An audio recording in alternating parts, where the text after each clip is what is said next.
And I just love hunting for deals. Oh, that's super interesting. You know, I know you can stereotype, oh, that guy's Chinese. That's why he like loves to hunt I'm for Chinese deals. too, but Yeah, you're Chinese too.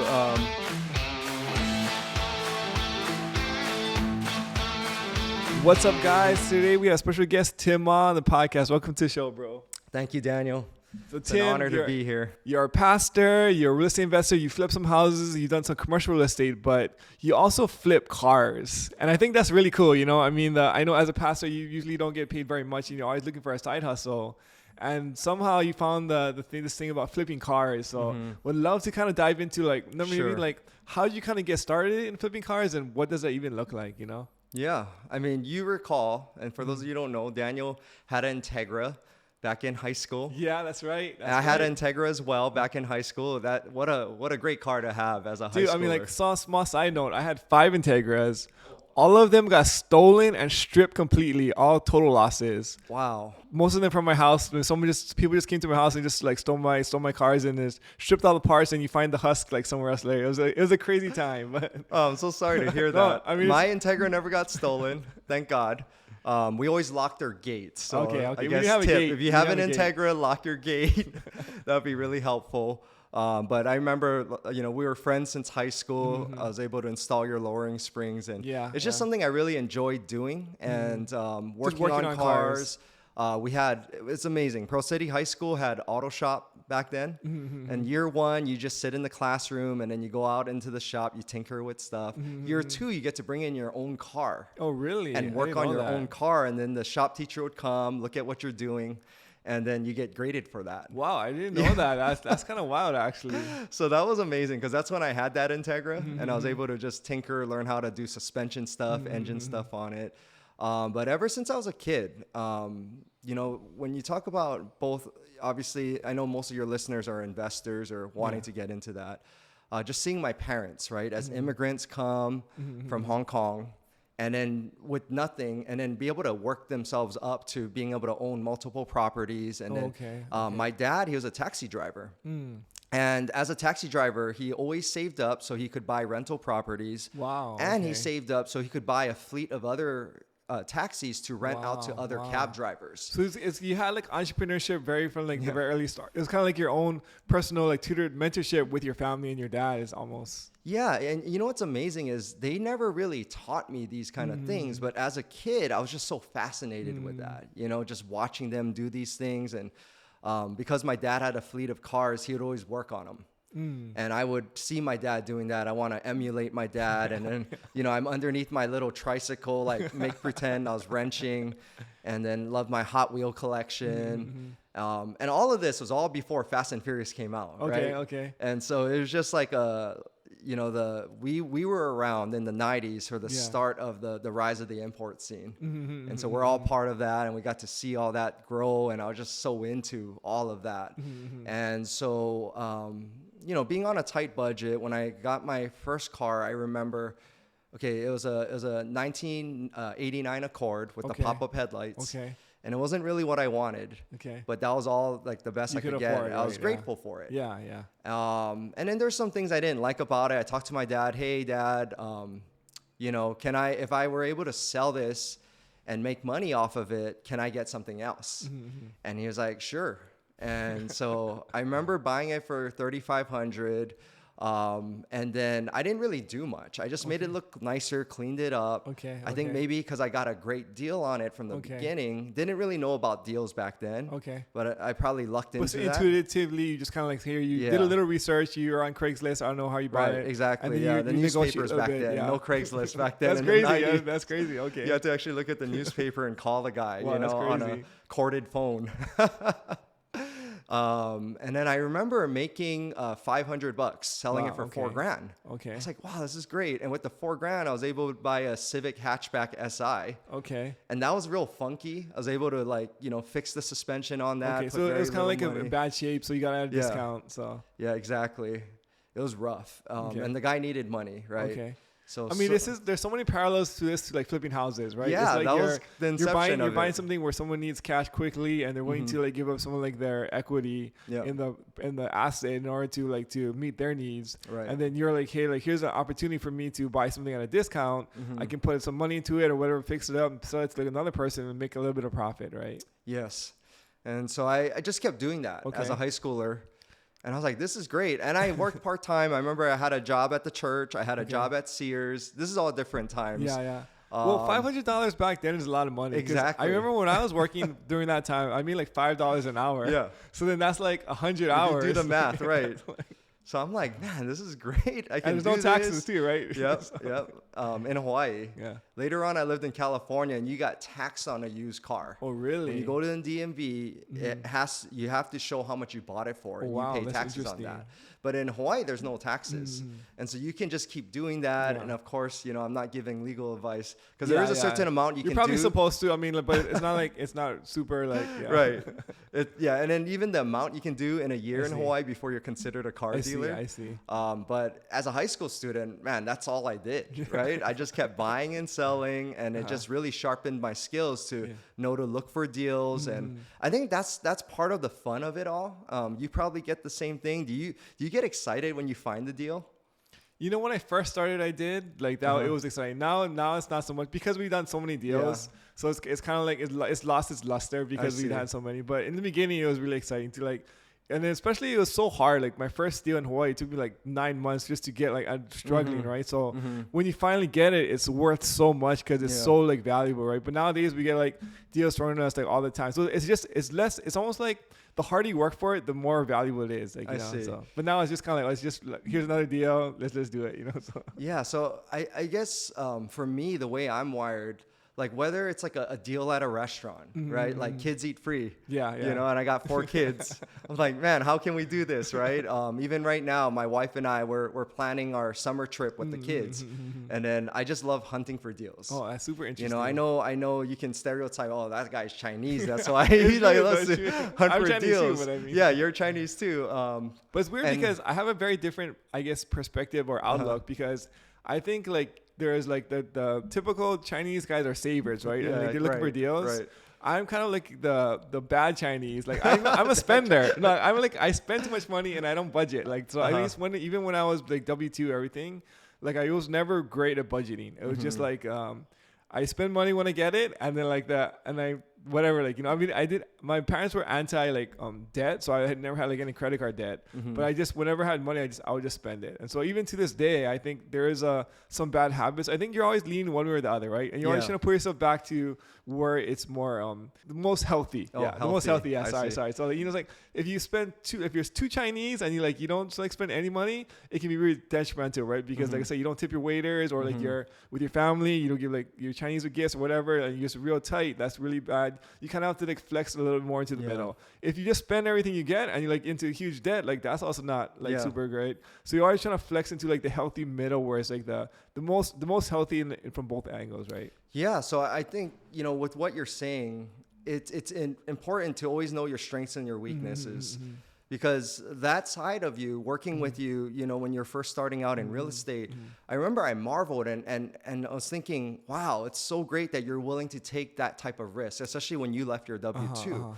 And I remember you looked at me in the eyes and you're like, what do you mean it's a risk? It's not a risk. You weren't necessarily correcting me. You were just sharing where you're coming from. And I think because of your willingness, like when it makes sense in your mind, the way your mind is wired as a computer programmer originally, right? It's just more, like it's super logical. Exactly. Once it's logical, it makes sense, regardless of how many commas and zeros are behind that number. Right. And so you saw what real estate could do for you, and you did that. And I think on the opposite end, for me, I looked at things as like measuring risk and tolerance to all that, and not that that's wrong or bad. But I think that's where, having people around you that have both sides is really helpful, because then you can see a larger perspective. So I know we were talking more about finding deals. So finding deals, and getting excited about that, right? But I feel like there is a correlation between those two things. that excitement, like, wow, that's a great deal. Because Even you have to even be if it's for like motivated as well, $10, right? I mean, like, it's for that a thing. meal. Like, it's like a lot of these things where if you're not enjoying it or it's not like fun for you, it can be very tedious. Yes. So when you like, whether if you enjoy finding deals, which is like the lifeblood of an investor or a car flipper, is if you enjoy that process, you'll just be way better at it because you'll just spend your free time. That's like your hobby. Like I just like looking for great deals on cars or at the restaurants or whatever it is, right? So yeah. And so in college, I went up to Los Angeles, and that's where I really grew from, import cars like Acura Integras and Civics. There's a lot of Beamers around California. Everyone and their mom is driving a BMW. And there's this model, the E46 M3, which came out from 2001 to 2006. I was like, that's my dream car. I want to own that car one day.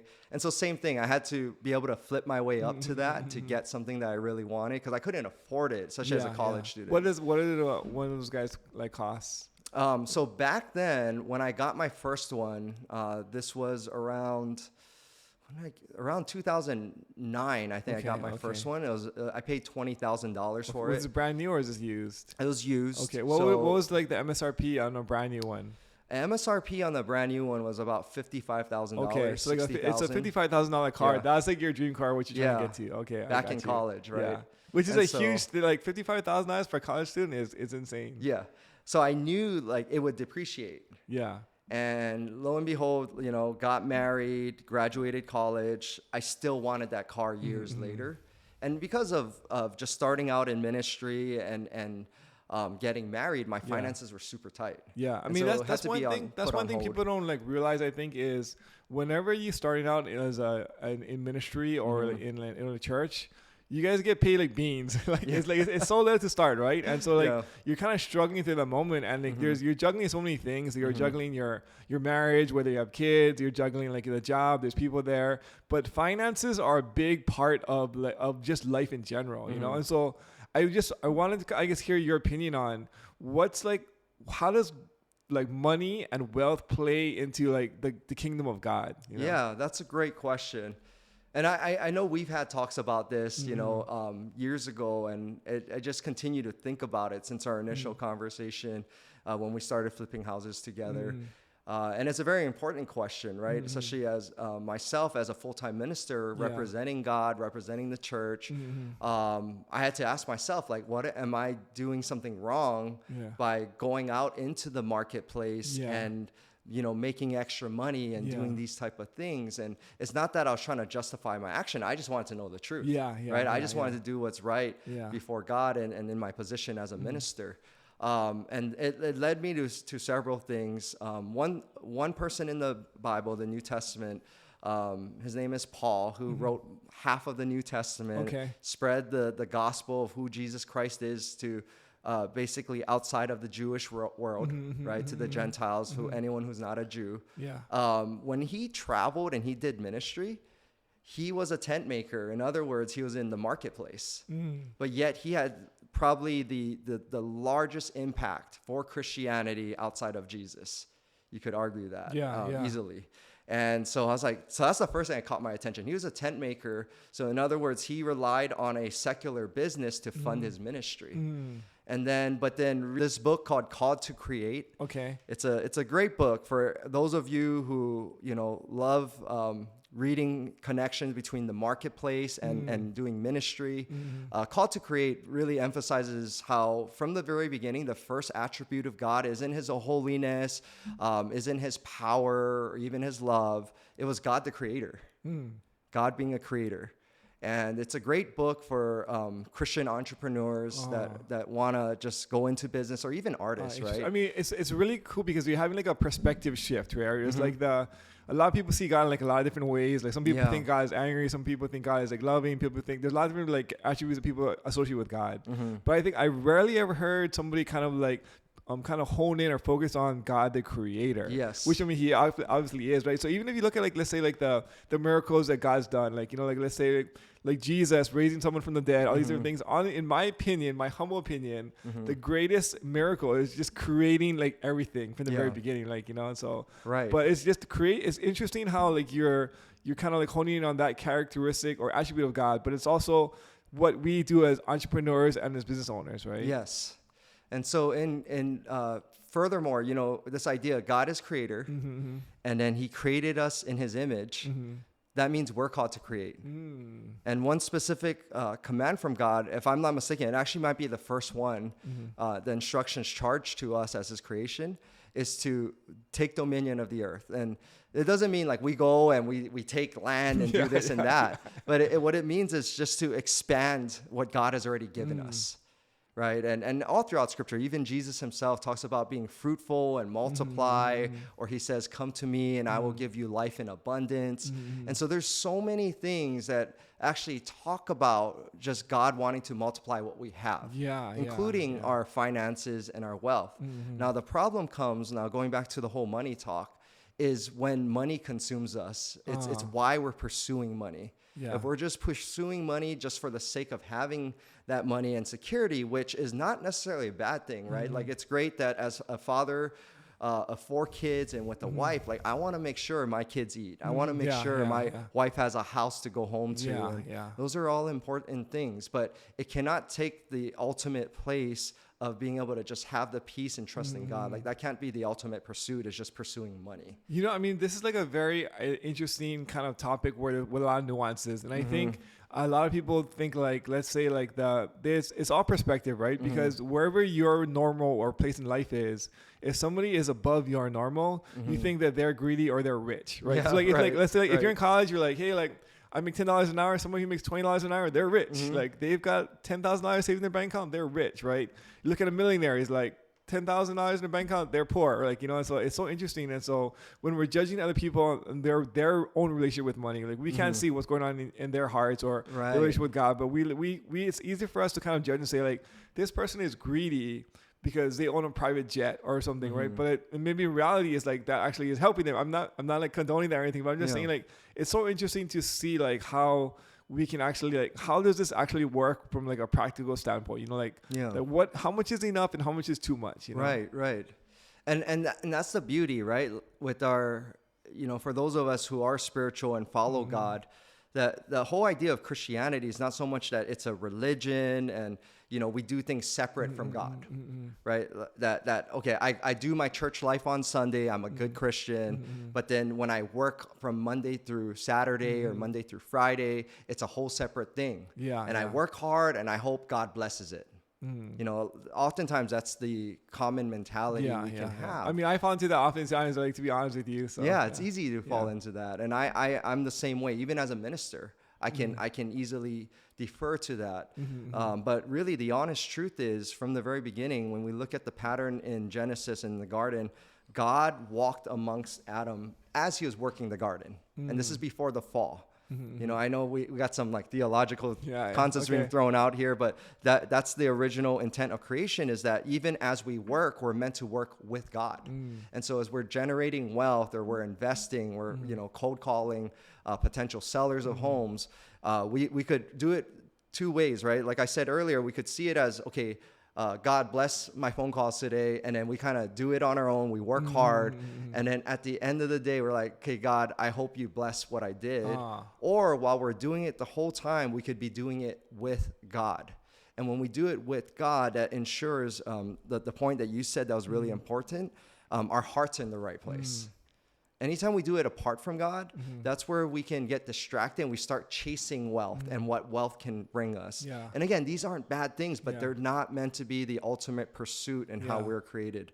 I feel like it's very easy though. There's like because like the challenging part about God is you can't actually see or touch him or have like a physical conversation with him, right? So a lot of times you're talking with him in your head when you're praying or you hear him, but it's not like I can just talk to you and have like a handshake with God. Like, you know, so it's so easy to kind of out of sight, out of mind, especially when you're like focusing on a goal, whether it's for your business or for your family or building wealth. And so I think it's such a challenge for a Christian to be able to include God on his daily tasks. And like, how would you even like do that, you know? This is where I like working with, you know, in investing. I just work with people from all different walks of life, right? Like that you kind of get the cards you're dealt with. And so some people might not come from a religious background, and that's okay. You know, I just believe, okay, what does God want to do in this relationship here? But then there's other people that are walking with God. There's actually a lot of investors. I found out. I was like, wow, this is great. You know, I didn't realize like this guy's a Christian. This guy, you know, believes in God and follows God. I think, you know, there's a scripture in Proverbs that talks about how iron sharpens iron. And it's like this spiritual sharpening that happens when believers get together that encourage one another. So I think that's a practical thing, is like who you walk with is very important, right? Like just like in the investing world, we always say like try to get into a room that with people that are farther along than you if you want to grow. Your net worth is your network. So even spiritually, there's parallels to that as well. I think finding other investors that are like-minded, or that are doing it for the right reasons, like you, I think is important, right? Like that are kingdom-minded in that sense. It's also good to just have conversations about things, because I think a lot of times just by having conversations, it kind of refocuses you or reminds you. I think a lot of times, I think Alex Hormozy talks about this. He says like we don't need to be taught as much as we need to be reminded. Yes. So, you know, like when you're watching, like you're listening to like Instagram, or listening to podcasts, a lot of times you already know this information, or even like a sermon on a Sunday, right? It's like, you don't need to, it's not something new you're learning, but you constantly need to be reminded. That's so really I think good. It's really helpful to just have other guys around you who are on the same page, rowing in the same direction. So we basically can remind each other, hey, don't forget, we do have to like make sure guys inside the situation or in the whatever it is we're doing, right? So yeah, that's good. And there's actually a biblical connection to that. Jesus himself says, or scripture declares where faith comes from. It says faith comes from hearing, and hearing the word of God. So you would think faith is like just this intrinsic thing that we have inside, right? Many of us, even if you're not religious, there's that sense that there's something greater, like a greater power, a greater presence in the universe, right? So we think like, okay, that's the inception of faith, and then I gotta just muster it up and like grow that, like Goku, like powering up, and just like, oh, I gotta have more faith, you know? And we try to squeeze it out of ourselves. But scripture declares that faith comes from hearing, and hearing the word of God. So in other words, like you said, sometimes we just got to be reminded. We just have these conversations. And so similarly, just hearing someone say truth, it resonates in you. And then that truth begins to gain momentum in our soul, and it grows and it grows, or it just keeps spinning in the positive direction and the right direction. So that's a good point. Yeah, I mean, that's really interesting. I mean, I think as a business owner, I mean, I'll just tell you right now, like it's very easy for me to fall into just focusing on business and really basically do the hey God, can you bless me in the morning, and God, can you bless me in the evening, right? And they just kind of forget it throughout the whole day. But it's, I mean, just maybe from like another question for you is like from like the outside perspective, how can you tell if maybe somebody, just like my random curiosity, like if somebody is genuinely like doing the right thing with money, or like maybe they're screwing it up, you know?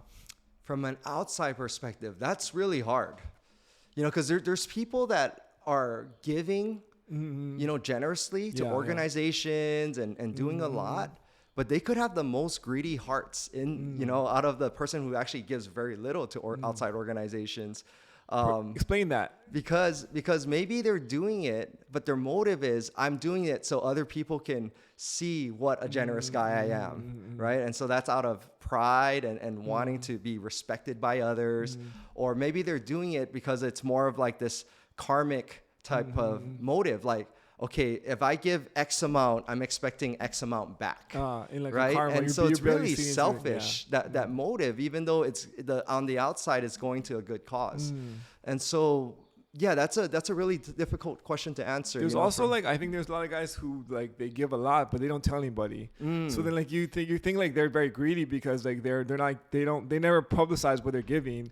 Behind the scenes, they're actually like giving a lot. So like there's also those things where it's like it can also be deceiving on the other side as well, too, right? So so I think, you know, it goes back to the heart issue.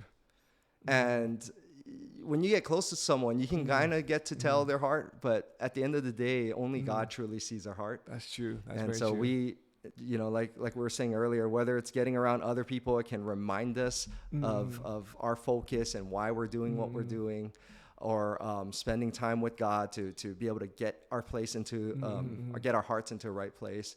Or as I mentioned earlier, even as we do and we go about our work and reminding ourselves, I'm doing this with God. I'm not doing this apart from God. It helps anchor our hearts. Yeah. Okay, so some back to the we took a small tangent on the wealth and faith, but I mean going back to the car flipping, maybe a question for you is what's the most you made on a car flip? Oh, this is a really fun one. So I was on Craigslist a few years ago. Okay. So I went from BMWs. I'm really into Porsches now. Okay. Wow. Okay. Yeah. So it's you keep upgrading, right? So Yeah. like now we started with like the beaters, Yeah. mid tier. Now you're BMWs. Now you're going to luxury. That's really interesting. Maybe one day I'll put on my big boy pants and get a Lamborghini, like my hero here. No, I've always been a fan of Porsches. I love Porsches not because of the status symbol, Yeah. but because they build sports cars. Like that's their Yeah, intention. yeah, There's yeah. so many people that go away from those roots. When I say people, I mean manufacturers, Yeah, right? yeah, like yeah, because yeah. it's the bottom dollar, Yeah, and the to a flash certain and the extent, experience. Porsche is doing that. They need to survive economically. You know, But- I mean, I talk to a lot of guys who own like nice cars, Yeah. and like almost to the T, everybody says like the Porsche is the best driven if you're going Yes. like on a track, etc. Those Yes. things. Obviously, there's like the Lamborghinis or like the Bentleys, like they're nicer, they're worth a lot more money. Yeah. But from a performance standpoint, Porsche is probably like one of like the top tier as far as just performance. Yeah, like a driver's car. Yeah, you know, yeah. I get a lot of satisfaction driving. It's one of my happy places I go to, right? And that's the other thing. We were talking about, doing things with God in the marketplace and working. But even like we talk about, well, we can get into this in a moment because I don't want to defer from your original question. But even rest, I think Yeah. rest is something important that I if you don't mind, maybe we could get into. Yeah, in a yeah. I'd moment. love to hear your thoughts on that. But because we were talking about Porsches, just driving like manual, because that's actually how I learned to drive. Like, because I was always into that whole race Yeah, scene, right? yeah, I always yeah. wanted to shift, and now I my daily is a 4Runner. Okay, Right, okay. automatic 4Runner, love that car. Yeah, yeah. But I just miss shifting. I miss hearing the engines rev and all of that. So. Like a Porsche is such a great driver's car. So going back to the biggest flip, I was on Craigslist one day and it was just posted. So Okay. it was just, great timing. I think he posted at like 5 p.m. and I saw the ad at 6 p.m. Okay. And it was $20,000 for a 1978 Porsche SC 911. Okay. And I already owned a couple prior. Okay. But I was like, and made some money on those. I was like, man, this could potentially be my biggest flip. Yeah. Okay. And I bought it. And So did you buy it for like the asking price? yeah, because it's for such a 20,000? great deal. I Okay. didn't want to negotiate Yeah, him yeah, down. yeah. And you know what was great about this guy? He was an older guy. After I bought it, he had so many other guys because it was 6 p.m. when I called him. Okay. And we okay. already arranged a time to go to the bank the next day. Mm-hmm. But from 6 p.m. till we met in the bank, maybe around like noon the next day, Yeah. there were a horde of people Yeah. sending him pictures of cash on a pool table. He showed me, yeah. I have cash right now. I'll pay more than what you're asking. Yeah. And this guy was so honorable. Wow. He said, I already committed to selling it to this guy. We're meeting at the bank. If he doesn't meet, you can have it. But Yeah. they were trying to like chase him down, pound his door down. I got this much money for you. So because of all that, I didn't want to negotiate him Yeah, I down. know. Yeah, that's crazy. Yeah. Yeah. And so paid for it. I got to enjoy it for almost a year. Okay. Again, I didn't do much work to it. Just got it. This is a cool thing I think about flipping cars, or sometimes even flipping houses, where you get to buy an asset, let's say Yeah. under market value. Yeah. You get to enjoy it for a period of Yes. time, and then you get to sell it at the end and make a profit. There's not a whole. You can't do this with like, let's say, stocks or some other things. Maybe there's like watches or some other things where you can do this with. Right. But like it's like cars or like houses, I think, are cool things where if you find a great deal, you can actually enjoy it for a period and then also sell it later. Yeah, so true, right? And here's the thing: as a father of four, finding things that I can enjoy with my family is so good. So it's not just me enjoying it myself. Yeah. But so at that time when I got the Porsche, my girls were a little bit older, my two Okay, oldest, so okay. they're not into it as much. Okay. But my two younger ones, Okay. they loved it. They loved riding around in it. They loved when I downshifted and accelerated hard. Just hearing their Yeah, little yeah. giggles, and I love taking pictures of them in it. And so we have great memories in that car. But there comes a time where either, like maybe a real estate deal comes up or it's just, there's something that I know, okay, it's time to sell it. Yeah. Right. Free up the money. Yeah. And so I bought it for 20, didn't put really much money in it. And then listed it at 38 and I got 36 for it. Wow. So I made 16,000 Wow. on a and car. you drove it for a year, right? Drove it It's for a like- year. Yeah. and had such a great time in it. That's a great, it's a great story. Just like the whole process, like, like a lot of it too is probably because your timing of you're constantly looking for the great deals, right? And I think this is what the skill set of a great deal finder is. You're always on the lookout for a great deal. And so like when they do pop up, that it's all timing, right? When they're ready to sell for this moment, you're ready to make the transaction happen. Yes. The same thing with houses, whether it's commercial, whether it's residential, it's always like timing, and when like you want to be in the right place at the right time. But the more that you're like put yourself into the marketplace and look, the more chance that you actually be able to find that great deal. Yeah, that's great. So one thing we were talking about a moment ago was about how when I drive these types of cars, it's like one of the ways I really get to enjoy life and rest. How, like, I know you're very busy, right? Do you have moments where you get downtime? And I love that you post pictures of you and your wife eating out often. And I don't know, is that like a moment where you feel refreshed and rested? Yeah, every time, I think like it's funny how much food I feel plays like a big role in our lives. And me, when I first kind of started investing and I made a little bit of extra money on the side, so I was like we had extra money like monthly coming in, right? I was okay, we have a couple options here. We could either, I was renting a basin for like $1,100 a month, right? So like $1,000 a month is cheap. I had no car payments or whatever. Like here's a couple things we could do. We could buy a nicer car. We could, let's say we could go take some trips. We could maybe buy a nicer rental, and we can spend like $2,000 a month or something, right? Or we could just increase our food budget. Yeah. So I was like, you know what? Let's out of all the choices, the biggest return for your money is just increasing your food budget. So like that's from the very beginning. I was like, hey, I'm a big believer in like the food budget, in like at least for me, ROI wise is better than like taking trips or having a nicer house or having a nicer car, etc. So like from the very beginning, it was always let's increase our food budget and then like enjoy that more, and then we can increase all the other parts as our income continues to grow. I love it. I love how even concepts like ROI can come into like it's such like a computer science like kind of brain, like just logical. It's like, hey, if I increase a budget, which budget is going to give me the biggest bang for my buck, right? So and I think what's important is when I heard you describing all of that is you talked with your wife about what would make the most sense for you two, right? For every couple, it's different. Yeah. And sometimes couples don't agree on certain things, and then you need to find like, okay, where can we agree on the ROI of how we should spend our money? Because for some people it might be vacationing. Yeah. Or the nicer house, or the handbag, whatever. And they're willing to sacrifice that. Yeah. And so I asked that question on Rest because, we were doing deals together a few years ago, and I really loved it. I loved the grind. But then I noticed, moments I tried to rest, whether I was spending time with my wife or my kids, it was really hard for me to stop thinking about extra stuff. I have that problem all the time. It was hard to me to be present, and even on like days off, which are scheduled, I couldn't stop thinking about work. And I knew like, okay, if I keep this up, I'm gonna reach a point where it's gonna be really unhealthy and I might burn out. And so I had to take a deeper dive on what does it look like to really unplug and rest. I think practically, again, like we're talking about doing things with God, right? And I think I was trying to rest without God. And this is coming from a minister. Yeah. Right? What do you mean by that? So like, for example, Netflix, there's like so many different shows you can watch. Yeah. And you could easily spend like 5-6 hours and think, okay, I'm not going to look at any deals. I'm not going to do any ministry phone calls or think about any strategic things for the church. And I'm just going to watch Netflix, or I'm going to watch the Lakers game, and there's nothing wrong with that, especially right now with Luka on the team. But yet I would do all these things and, either like disconnecting myself from God or these things and just thinking about myself, and it wasn't restful. So it goes back to the heart thing, because in my heart, I was being selfish. Like I just wanted me time. When I realized, okay, wait, this is a great opportunity to recalibrate my heart and rest with God. And so resting with God could still be driving the Porsche, right? But it's like, but being intentional, like, God, thank you for this car.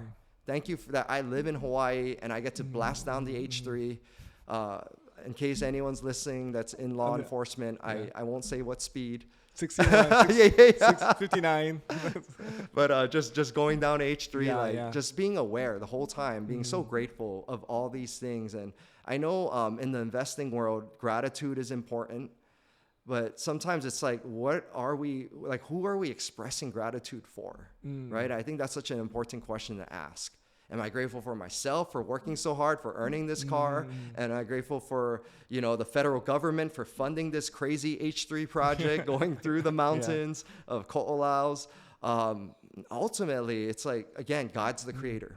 He's the one that made the Ko'olaus. He's the one that made the Porsche company, AG in Germany, that the men Ferdinand Porsche and all that. Like, he created every one of us. And so just recognizing, okay, God, this is all from you, and it's all for you. And so just being able to enjoy it with God has been life-changing for me. That's really interesting. I feel like for me, and probably a lot of people, is the tendency is sometimes like you need a break from God. Yeah. Because I feel like a lot of times when you imagine God is like, it's like a chore. It's like, I gotta read my Bible, or I gotta pray. Right. And it feels like a chore a lot of times, you know? And so there are moments where hey, I just need a break from doing my chores. And I just want my selfish me time to just relax, unwind, and not think about anything, you know what I mean? Yeah. Any thoughts on that, how that feels? You know? I appreciate that candidness, because I can feel like that too. And that's like what you said was probably the start of how I triggered into this selfish, day of rest that wasn't restful at all. Yeah. Yeah.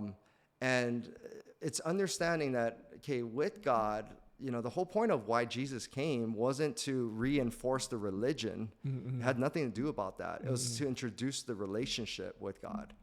And relationship is all about time spent. Yeah. Right. And so I think anytime we feel like it's a chore, I got to go read the Bible, I got to go pray, or I feel guilty if I don't, that's when we're slipping into that whole religion mentality, what we do to be right with God. But relationship is recognizing what he's done so that we can be right with him. We can be with him, the fact that he even chooses to be with us even before we've done anything. Yeah. And so here's like a really huge thing that really helped me. Oftentimes when I approached this day off, it was trying to get rest. I need rest, right? Because I'm so tired from ministry. It's like you have a ministry. tank, right? You're trying to refill your tank. Right? Yes. So you're trying to refill. You're trying to get fuel for your life or your body. Like as a dad of 4, want to love my wife. I want to do well in ministry. I want to do well in the marketplace. So there's so much draining my tank. I need to fill my tank, like you said, right? Yeah. Like that was the mentality. But what happened recently is I flipped it, where it's from a place of rest that I can then go and engage these activities. So in other words, what that looks like is when I, instead of okay, I'm coming to you, God, because I'm so tired and I'm winded, right? I approach my work week where, okay, I'm already in a right place with God. I don't have to strive. If I don't get any new deals this week, I'm trusting God, right? If things don't go right in ministry, I'm already at a place where I'm trusting God, where I used to let those results and things dictate whether or not I felt refreshed or drained. I'm coming from a place where I'm already at rest with God. I love this portion of scripture that Jesus says, "Come to me, all you who are weary and laden, and I will give you rest." So rest is given by God. It's not something we have to earn. I feel like, just kind of breaking this down and playing a little bit of devil's advocate is, a lot of times I think when I hear something like that, it feels like I can just cruise and not push. It's like, hey, I'm good with God. I feel rest. I'm good with God. If I don't get the results, no big deal. I'm not striving, right? So let's say someone else, to me, I admire the guy who's very hungry. He's driven. Yes. But it's a lot of times we're driven because of fear or because of our fear of failure or our peers, whatever it is. But it's just, to me, it's admirable when a guy accomplishes a lot. And I don't know if that's healthy or not, but I would say maybe 80% of the time is always an unhealthy driver that pushes guys to do really cool things, Yeah, I totally hear that, and I think that's where there's this tension involved in all of this, because I mean, even when you look at the commandment for rest, it's one of the 10 commandments, right? Okay. Like, so many of us, we would never murder someone. We would never steal from our neighbor, you know, make fake gods to worship. Okay. But the commandment is real clear, is to rest. And in that, it says, you shall work 6 days and then you shall rest the seventh day.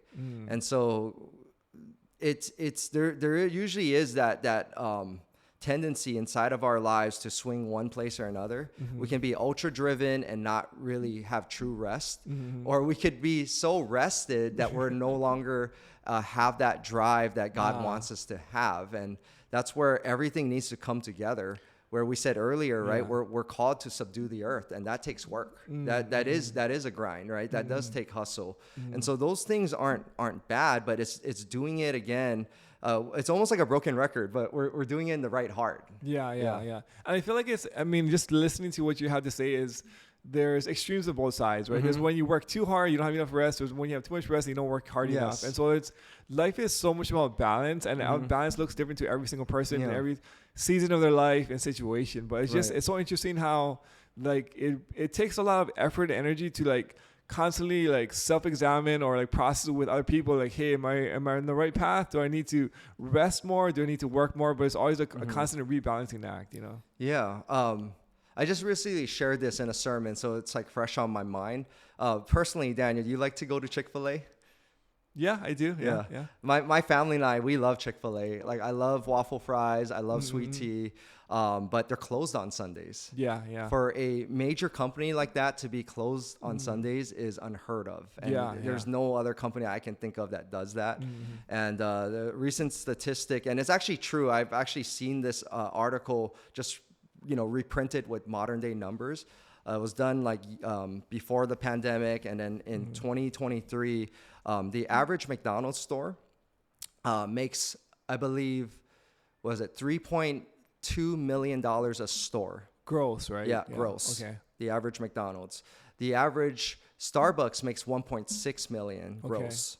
And then the average Subway, a year, okay. Correct, annually. And then the average Subway makes about 400,000. Okay. Whereas the average Chick-fil-A makes 6.4 million, I believe. Wow. A store gross a year. So when you add up all that a average McDonald's, Starbucks, and Subway makes, it actually makes less than a Chick-fil-A. Wow.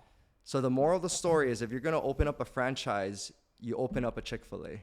I'm just kidding. That's not the point. The point is, when you rest well and you treat people well, then you actually are at your best. You actually can outperform, like with God, you can do more with God than you can do on your own, in your own strength, and pushing, and burning the candle on both ends. And so that's a very important principle, especially, for those of us that are trying to have that healthy spiritual balance in life. Yeah. And we want to do things right. But at the same time, we have that drive, like we want to, start businesses or find deals and flip homes. I think having that idea of, well, God is in control. I can be at rest when He tells me to rest. It's not, I guess the example you gave is a very great example. And so like it makes it sound like if you include God and you rest 6 days and you work 6 days and you rest the seventh day, you outperform your competitors who work 7 days. Yes, exactly. But looking at it from a practical standpoint is, what I have noticed is it's the Christian, I guess, entrepreneurs or business owners don't necessarily outperform the non-Christians. Any thoughts? Is it like a numbers game, or like why is it like that? A lot of us, maybe like Christians, there's other like non-Christians who are outperforming us, Yeah, that is a great question. And honestly, I don't really know an exact answer. Just that. Your opinion. Obviously you're not gonna have like the answer for it. But I think, it comes back down to, well, one, maybe there are, and they're just not outspoken about their faith. And that's okay, right? Everyone has a different way of handling, and promoting their personal faith. Some of them are completely quiet about it. And I don't know why they do it. So we can't assume, I know that's true, Ryan Panetta is a mentor of yours, right? And he recently, or not even recent, it's been a few years now, that he has a specific channel about faith, right?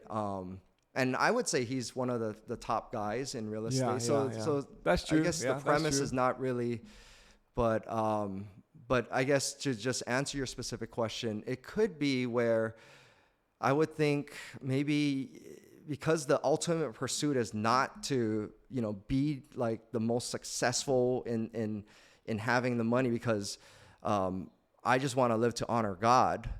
Maybe sometimes that gets us in a place where we don't, like you're saying, that balance where we don't necessarily do everything we can in that certain area. Mm-hmm. And sometimes it's a good thing, sometimes it's a bad thing, right? And sorry if it seems very we're kind of processing unclear. this together. I'm just trying to I'm just coming up with ideas, like, Right. I'm just genuinely curious, like, just trying to process this. So the good thing is it helps us avoid burnout.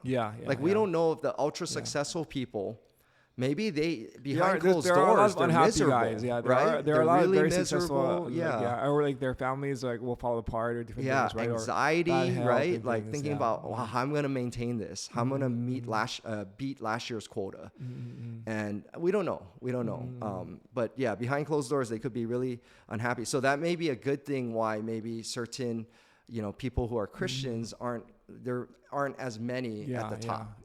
And then the bad thing could be like what you said. Sometimes it's like, oh yeah, it's all God. And it doesn't allow us to take enough responsibility in what God's given us to say, well, he does tell us to work the 6 days, to our fullest, to glorify him. And so that's always that tension that we were talking about earlier. Super, super interesting, like, conversation. But kind of going back to like the original, like you've done a lot of investing with real estate, like with like residential and commercial. How did you transition from flipping cars to like flipping houses or now commercial buildings, Yeah. So I know you're big on Rich Dad Poor Dad, right? As being kind of the inception, right? That's into the Matrix, started. like the red pill that you took. And so again, in high school, I was already very entrepreneurial. And I remember reading that book in the 90s, like around the time it first came out. It was just like a year or two out. I saw it. It hit, I believe it hit the bestsellers list pretty quickly. Yeah, it was very successful. And so I remember I was at the bookstore and I was like, wow, this is cool. Asian dude, like, Robert Kiyosaki, Rich Dad, Poor Dad, had a really interesting title. So I read it as a high school student. And so that was always in the back of my mind, real estate and cash flow quadrant and all these concepts.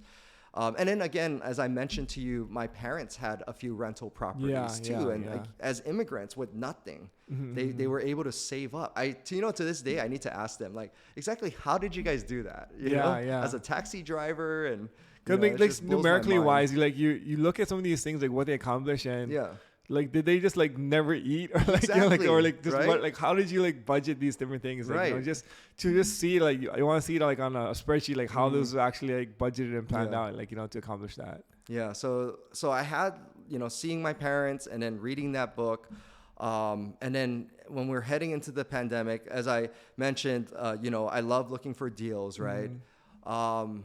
And I forgot how I was introduced to you initially with the whole real estate thing. I don't recall that for some reason. Too, But I mean, I knew you're doing it. Yeah. I don't know, because I don't even think you had an IG back then. Yeah, I think I was just starting back then. It was very one of the newer ones, like the beginning. Yeah. And so because of the relationship we had in the past, I thought I'd reach out to you, right? And just wanted to learn. And that's one thing I really appreciate about you. From even back then when you first started to where you're at today, you're always just a wealth of information that you want to just bless others and give to others, from like the team members that you have, helping them grow. But even to the podcast that we're doing here, that you're just trying to just be of value to provide for people. That's one thing you did for me that was really huge. Okay. Right? Just helping me, point me in the right direction, getting me on board with my first few deals, working together. That was really huge. You know what was, just looking back at the journey, I think it's really interesting to see where guys are, it's like the same skill set is like whether you're flipping sneakers, whether you're flipping couches, whether you're flipping cars, whether you're flipping houses, the skill set is the same, right? You're trying to find a great deal.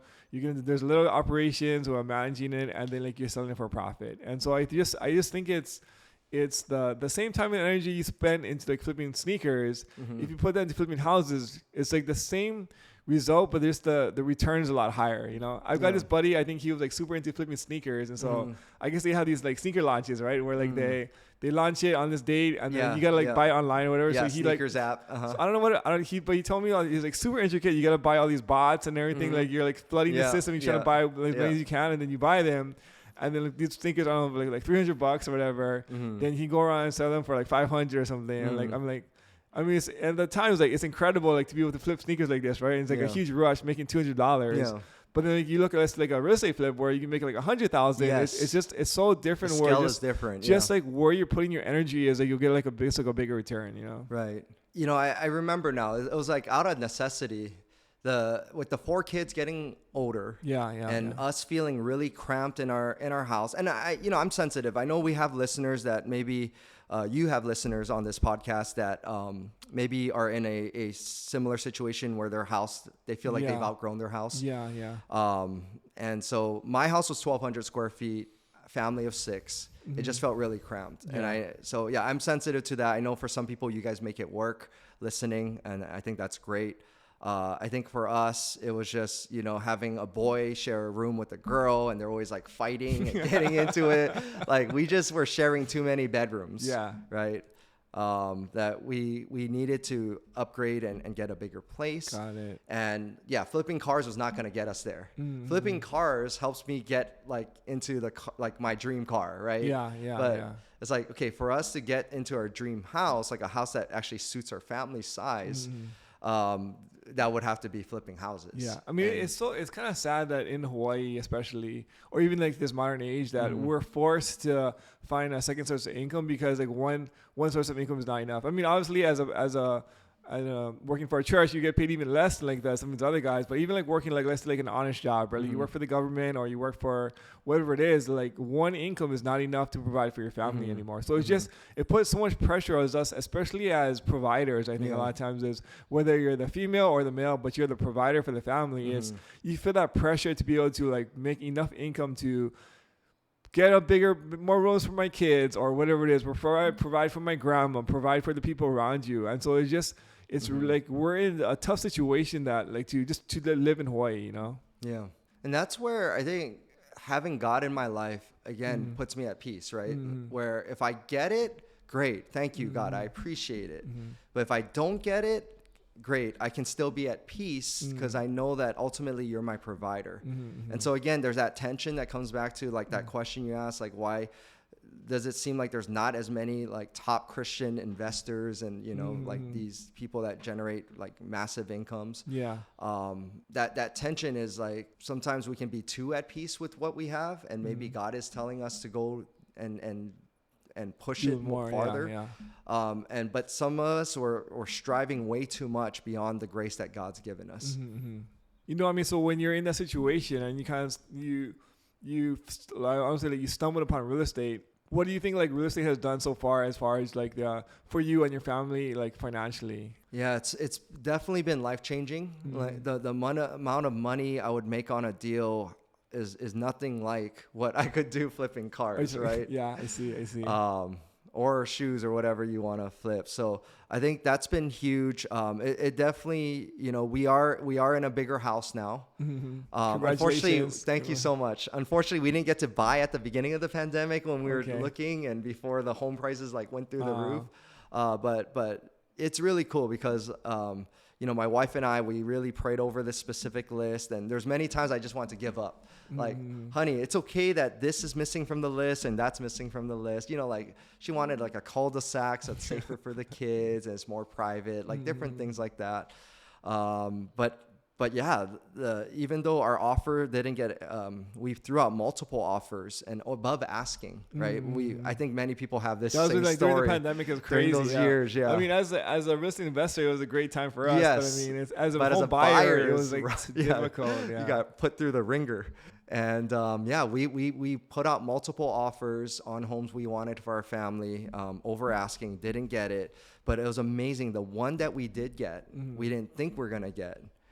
But they accepted our offer. It wasn't even the highest offer. So that's how I know it was a miracle.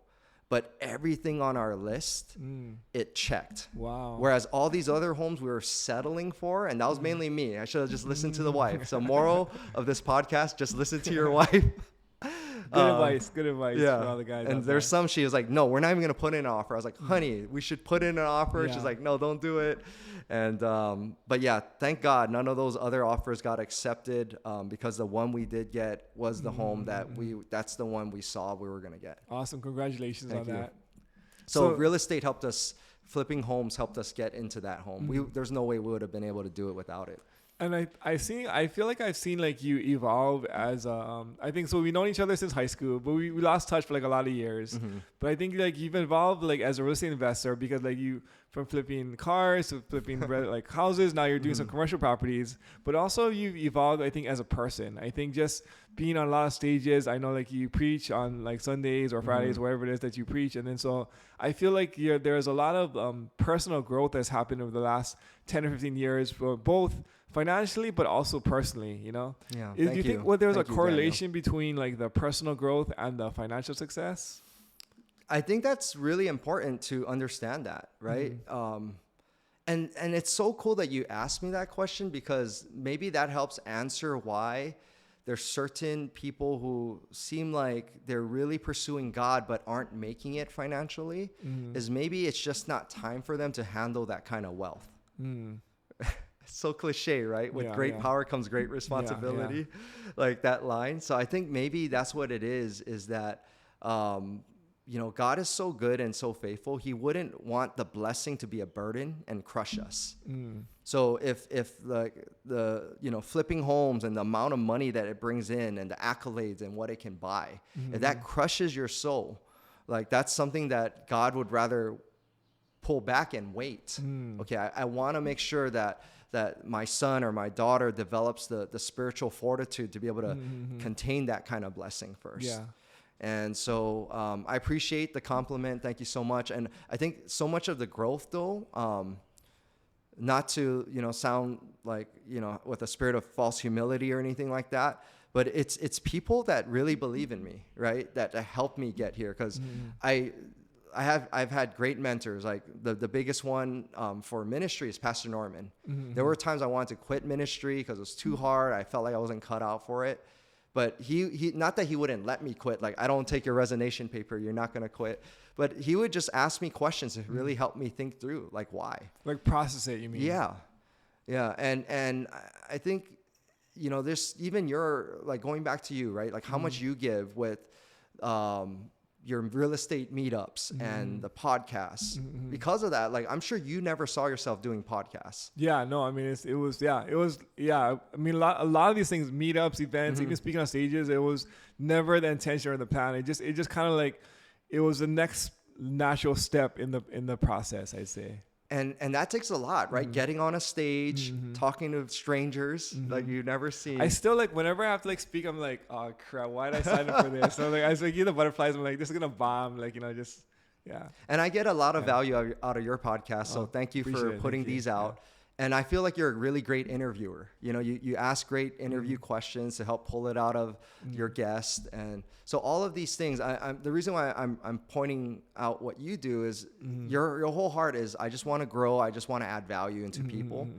And the amazing thing is there's this idea of stewardship in the Bible. Yeah. Right. When God can trust you with something, he sees that you do a good job with it, then he can trust you with more.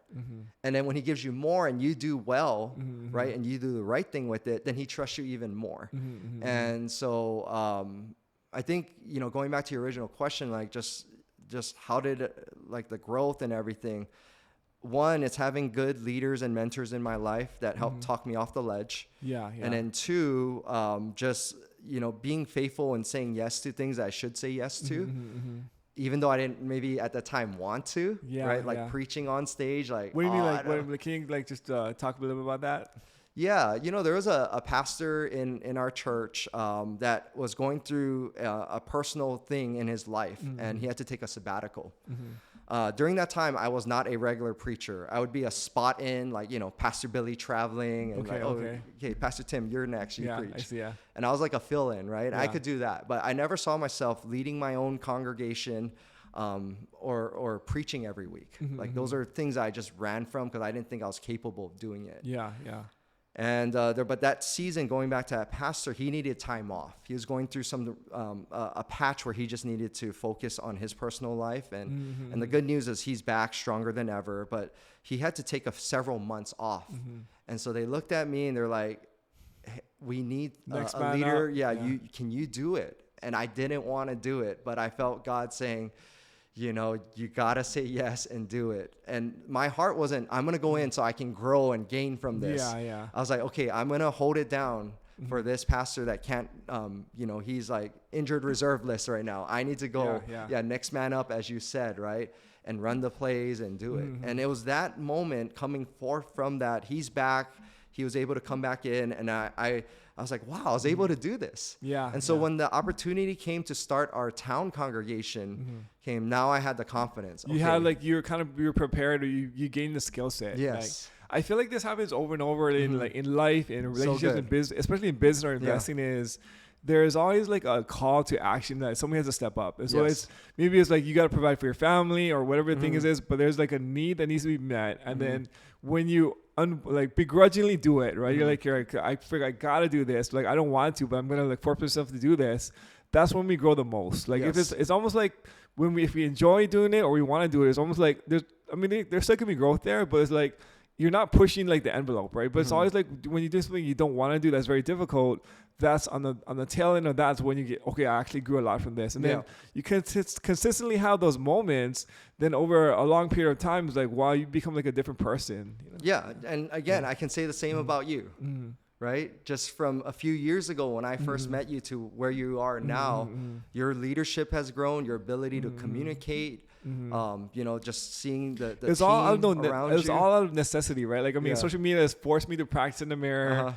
Having to like speak on a stage forced me to kind of like practice like my communication. Having a podcast forced me to try and enunciate my words. I'm still slur a lot. I'm still like that. Still got like a weird accent, but I mean, like I've improved over the years because like I was forced to, you know. So, but you're willing to do it, and that's the great thing is that, you know, when we're doing it, oftentimes we don't really see the growth happen, but it's oftentimes looking back later and be like, wow, I'm not the same person I was, you know, 2 years ago or a year ago, but that comes from those daily moments of saying yes to the right things.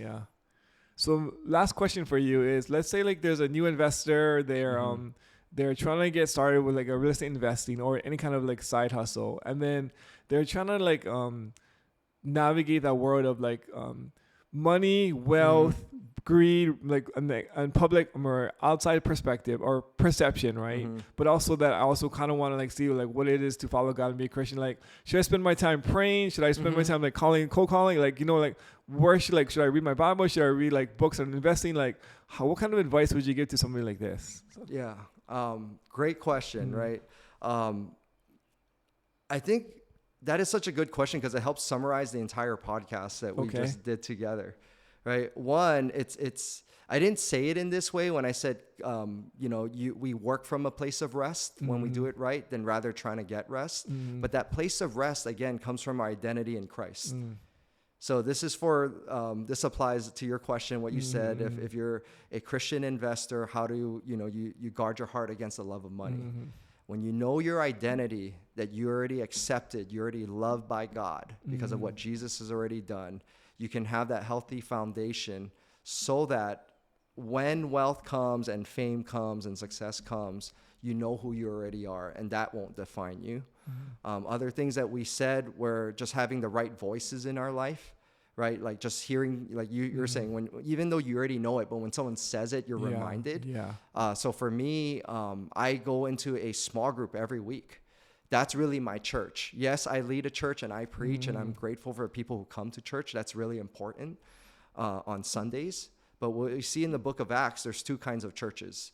There's the temple courts and there's house to house. And so small groups are really important. So finding a group if you're a new investor starting out and you want to make sure you maintain your faith and you don't deviate, from pursuing the wrong thing, find other people that have that same value that can help anchor you and say those things that will remind you.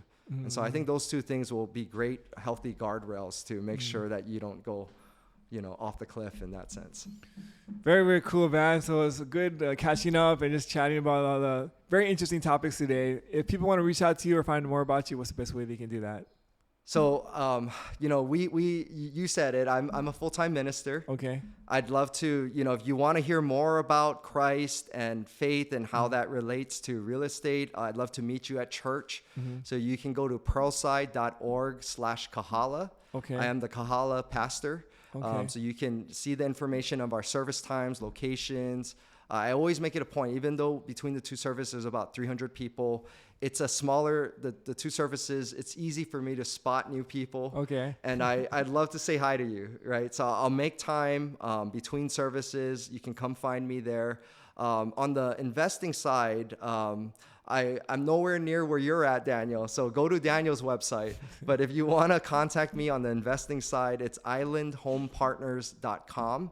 And then there's specific ways to reach out to me there. Very cool. Thank you. Thank you so much, Daniel, for having me.